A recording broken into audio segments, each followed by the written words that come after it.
Hello everyone, today we are going to do a garden assessment to see what is thriving in the garden. Then we're going to look at problem areas and how those problem areas can be corrected, some with a quick fix. By quick fix I mean when you have for example, I have an annual here that has seeded off, and I could save the seeds, but this is not going to bloom anymore. There are not any more. There's one bloom. Well, that's the last bloom, I can tell you. The rest have gone to seed. So it's an annual. It's not going to come back. Okay, I'll take that. I can save it for seeds. But that was a quick fix. And it was not looking too pretty there, was it? And then, of course, there's some crabgrass that can come up very easily. This is a quick fix. In no time, you can make this look good. And you pretty much can recognize the areas that are easy to fix. Any deadheading that needs done is pretty much a quick fix. Now this flower is a perennial and I can just deadhead it and we still have blooms. And we might even have some buds. So if I deadhead this, it will look much prettier. Just the flowers will be showing and less of the stems with seeds. Another issue I had with this morning glory vine this morning, the vines were up like this and I could have trimmed them, but they keep growing. So sometimes if you need a quick fix, you have company coming over, you don't want those vines up like this. You can just tuck them in, the other vines behind the leaves, like this. Like that, and it's beautiful.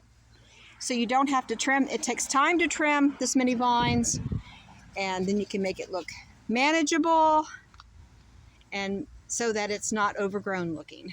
Then we have this hydrangea, and there's some big blooms on it. It's beautiful, but every year we have less and less blooms. I planted this several years ago, and I haven't bought any hydrangea since because I've been too frugal. They're very expensive plants. I haven't done anything. I haven't added soil. The roots are exposed. I knew 3 years ago that I needed to take care of this, and I have neglected it. So next year, we may not get any blooms on this. So this is something I need to take care of today. All I got to do is add soil with a little bone meal and then give it Miracle-Gro. We have a bag of soil right here because I have another quick fix. We need another row of beans. We only have one row of beans and we need two. Now this mulch was all the way over here, so I thought, well, we don't have enough space. But all you got to do is rake back the mulch. It's an easy fix. And then you have space for another row of beans through here. And we just happen to have some morning glory growing where I'm going to plant the beans. So I'll just pick those up, take those out of there. Morning glory grows everywhere. And there's another, that's a vine flower too, but I'm going to take it. I only want beans right through here. Okay. A problem that goes along with me creating another row of beans is the narrowness of this path. It looks very narrow for one reason. This wild violet is right in the middle, is growing towards the middle, and I need to get it out of here. So that's a quick fix too. I'm going to try to pull it right now. Yep, it's coming up. Because we've had so much rain. That's the only reason. I've had to dig these up before. There's still some roots down here, I know. There they are. I'll have to dig those up. Look how quick that was. And there's a weed right here too. I think I'm going to pull that. I want to get by the roots. So we'll trim out whatever we need to and pull whatever we need to if it doesn't belong in here. Okay. Okay, so that I can lay down some more red mulch. So this path will be wide enough. I have some soil in this bucket here. Oh boy, it's a big bucket. And then I have some bone meal I'm going to add to it. Okay, as fertilizer. Then I'm going to also, after I put it on the roots of the hydrangea, I'm going to water it with Miracle-Gro, fertilize it again. So that should really help the plant. And I'll give it another treatment before the end of the summer, maybe 2 more treatments. Maybe I'll give it a treatment in fall also. And that will strengthen the plant, the roots of the plant. And hopefully next year it will come back more vibrant. I've been wanting to do this for 3 or 4 years to add soil to those exposed roots. Using a hefty amount of bone meal mixed with this soil. It's a small shrub, or I would use even more. I'm going to go ahead and pour this soil And then I'm gonna shovel it in.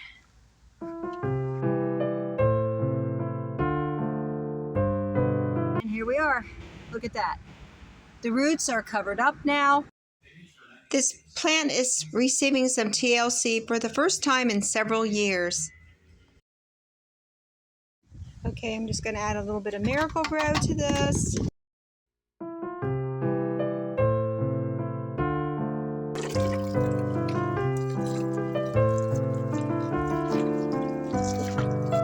That looks good. Just happened to see another problem in a plant that needs fertilizer, because look how big that rhubarb is, and this one is tiny. So I know it needs fertilizer. But a vine Morning Glory has taken over it. Okay, so let's get that Morning Glory off it. Another quick fix, and I got rid of the weeds that were around it, Morning Glory and the Wild Violet. So we can actually see the plant and take care of the plant and give it some TLC. There we go. Fertilize it with some Miracle-Gro. You could probably use bone meal too. The next treatment will be a bone meal treatment for this plant. I just happened to notice I planted pumpkins here. I was hoping to get some small pumpkins. We don't have complete full sun here, but I have grown small pumpkins in this spot before. So, but this needs some tender care too. Okay. Because they're not growing at a very fast rate. Give them some Miracle-Gro here. And the next treatment will be bone meal for a couple weeks. Because these pumpkins need more space, I have carrots growing here that I need to harvest. And I'll be harvesting those soon. Probably this weekend I'm going to do a big harvest. I'm adding the soil on my, I don't have gloves on, but oh well. I'm going to create my row for the beans. So I laid out the soil and I took a shovel and tilled it a little bit. The soil that I placed down, I tilled it into the soil that was already there. That way I could use less soil, less topsoil. And I placed the seeds 4 to 6 inches apart, and they're going to be planted about 1/2 inch to 1 inch in depth, deep. Yeah, I don't have to water much because the soil underneath the topsoil that I applied was already wet. We had a light rain this morning, and I will watch it very closely, and hopefully they'll come up and thrive like these plants right here are doing. Now we're going to talk about what still needs to be done, and can I get to it today? It is very windy out. I think we're going to have a storm. I don't know. I don't know if I can get to it today. I didn't have to cook today. That really helped. I cooked yesterday and the day before. Okay, so we're going to do an assessment, and whatever I see, I'm not going to do immediately, but we'll get to it. Okay, see these seeds? I planted some peas about a week or 2 ago, but I didn't plant all of them because I need to pull up these invasive garlic chives that I do not care for in the least. And I need to harvest quite a bit of kale, and I love kale. So I'm going to be harvesting kale this weekend also, and I need to take out the garlic chives. I might leave a few flowers over that way. Yeah, I'll leave those flowers over that way for the bees because they just love it. But these have to go so I can plant these seeds. Another problem that is a quick fix, and I need to fix it as soon as possible. Some cucumber plants are back here and they are dead. They have died. I don't know if you can see them or not. Yes, 2 plants have died, and I don't know if they died from a disease, but I need to pull them out of there. I don't want them to infect this healthy looking plant here. I don't think that they will, but you can't be too safe. I'll probably pull those 2 dead cucumber plants before the day's over. Now let's see what's thriving in the garden. We talked enough about what is not doing well. Well, what is doing well? I see we do have a butternut squash growing here, and it looks like it's going to make it. I hope so. We have plenty of pollinators here. That's why I planted the zinnias, and then pretty soon we'll have cosmos also that bees can be attracted to. We have plenty of zucchini. This has been a wonderful year for zucchini. I have more to harvest. I can give it away. We have a neighbor that loves it. They're vegetarians, and I can give them some more zucchini, plus I can store some. And I'll be using a lot of zucchini this winter. I'm telling you, we're going to put it in the freezer and everything. We're going to shred it and put it in the freezer. Okay, the corn is doing very well. Yes, the corn, even though I didn't give it 3 treatments, I only gave it 2. It's doing very well. Yeah. So it is ready to harvest for this weekend. Now there may be some smaller cobs that we won't pull yet, but most of them are ready.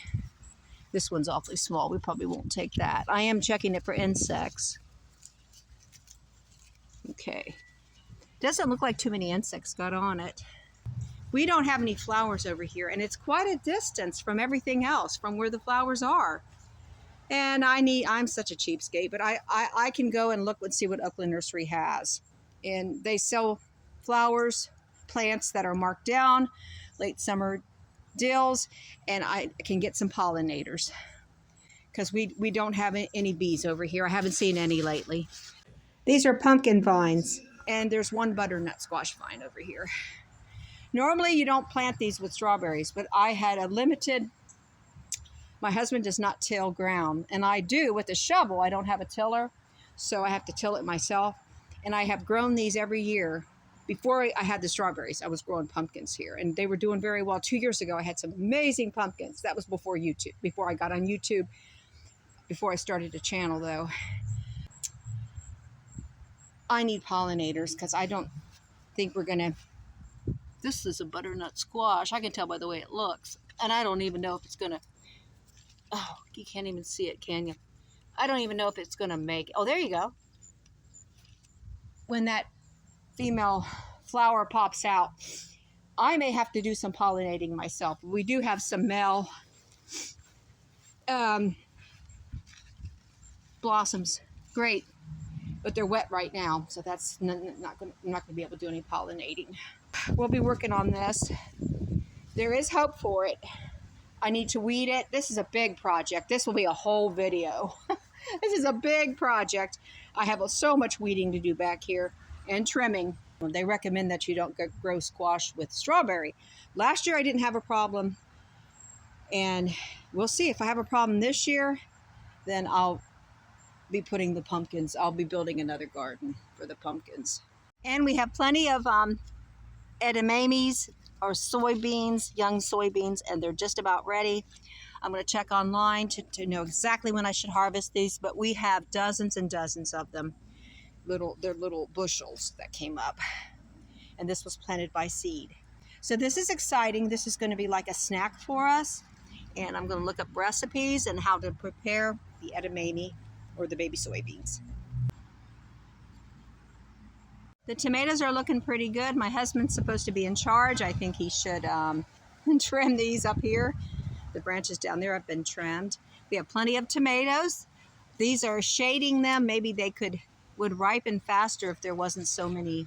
But he thinks that the sun's going to zap them, I guess. I don't know what his plan is. But I would trim some of these suckers off, and I might do that myself. So we can harvest some tomatoes for this weekend. And this tomato plant has gotten out of hand, and it fell over and onto the pepper plant. This green pepper is extremely long. I have lots of pepper plants I could harvest, but I would like for them to turn. If they will turn yellow, orange, or red, that would be even better. Occasionally I'll come out here and get one, and, because for stir fries and other meals. My husband likes steak with onions and peppers. Yeah, something like that. The new cottage garden is doing very well. I'm probably going to, at 4 o'clock, thinking about taking it out of here. I'll leave it for now just so we can have more flowers. Now this trellis is designed for peas, and I could grow the snow peas on this after the cherry tomatoes are harvested. I'm just trying to find a solution where I don't have to buy another trellis. Parsley has been a blessing. Oh my goodness, it has been a blessing, and I just love it. I just wish it could grow year round, but it will grow. It will grow until the fall, and hopefully reseed and come back next year. It's so delicious in food. And you can dry it also. If you know how to dry some herbs and can give me some tips, please let me know. I'm open for ideas. I'm always learning something new. I might be 62, but I could be 100 years old and still have something new to learn. With gardening and nature, that's just the way it is. And it's such a blessing and so much fun. Everything I try to do, I do on a budget. So that's why I don't have the extra trellis. But I need to start shopping around to get some good deals. Thanks for watching today. I hope I inspired you to get out in the garden and do an assessment to see what is thriving and what needs improvement. God bless each and every one of you. I'll see you on the next one.